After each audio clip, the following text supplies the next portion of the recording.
మీరు వచ్చి దాన్ని చెరగొట్టండి అర్థం, వాళ్ళ మీద దౌర్జన్యం చేయడం అర్థం. మరి వాళ్ళు లిపేయటం అది ఉన్నట్టుగా ఉంది నాకు. ఓ పత్రిక చూస్తే, టీవీలు చూస్తే ఎక్కడో ఒక దగ్గర ఇంకో ఆ సిమెంట్ పరిశ్రమని అక్కడ వచ్చి బస్సాకు వచ్చి 10 రూపాయలు ఇమ్మన్నారు, 20 రూపాయలు ఇమ్మన్నారు, లేకపోతే పరిశ్రమను ఆపిమ్మన్నారు అని 2 పరిశ్రమలు వచ్చి పల్నాడు జిల్లాలో ఆపిన పరిస్థితి మనందరికీ తెలుసు. నేను రోజున కడపలో అక్కడ జరుగుతున్న ఆ సిమెంట్ పరిశ్రమ దౌర్జన్యం తెలుసు. ఒక 3-4 నెలల కిందట ఆ ప్రాంతంలో ఉన్న విద్యుత్ ఉత్పత్తి చేస్తున్న దాని దగ్గర నుంచి ఆ యాష్ గురించి పడిన గొడవలు మనందరికీ తెలుసు. అంతకుముందు అనంతపూర్లో జరిగిన సంఘటన మనకు తెలుసు. 1 కాదు 2 కాదు. లేకపోతే కృష్ణపట్నంలో అవుట్ సోర్స్ ఉద్యోగులు తీసుకుంటుంటే అక్కడ స్థానిక నాయకులు ఏ రకంగా ఆ ప్రాజెక్ట్ జనరల్ మేనేజర్ మీద ఏ రకంగా దౌర్జన్యం చేసి ఏం చేస్తారో తెలుసు. అంతెందుకు మన పక్కనున్న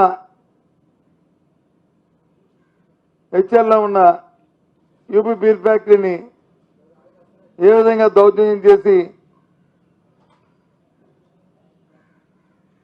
మాకు వెళ్తున్న మీ పెన్షన్ కోడ్కి 1 లారీకి ఎంత ఇవ్వాలి, లేకపోతే నెలకి ఎంత ఇవ్వాలి అని ఆ స్థానికంగా ఉన్న ఆ ప్రజాప్రతినిధులు ఏ విధంగా అక్కడ దౌర్జన్యం చేస్తారో మనం చూసాం. 1 కాదు 2 కాదు.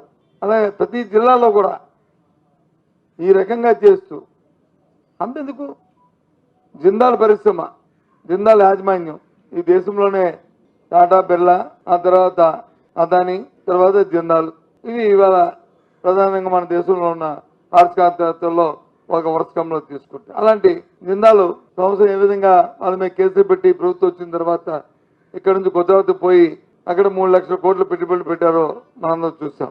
ప్రభుత్వం దగ్గర నుంచి ఏ విధమైన స్పందన లేదు. ఒక్క ప్రక్రియ మీద వచ్చి ఒక్కరి మీద చట్టపరమైన చర్యలు లేవు. చట్టపరంగా వాళ్ళ మీద చర్య తీసుకునే సందర్భం లేదు. మాటలు మాత్రం చెప్తుంటారు. మరి ఏ రకంగా ఈ రాష్ట్రంలో వచ్చి పరిశ్రమలు వస్తాయి, ఏ రకంగా పారిశ్రామికవేత్తలు నిలదొక్కుంటారు, ఏ విధంగా వాతావరణాన్ని మీరు సృష్టిస్తారు? ఇప్పటికే సంవత్సర కాలం అవుతుంది, ఎంతసేపు మాటలు.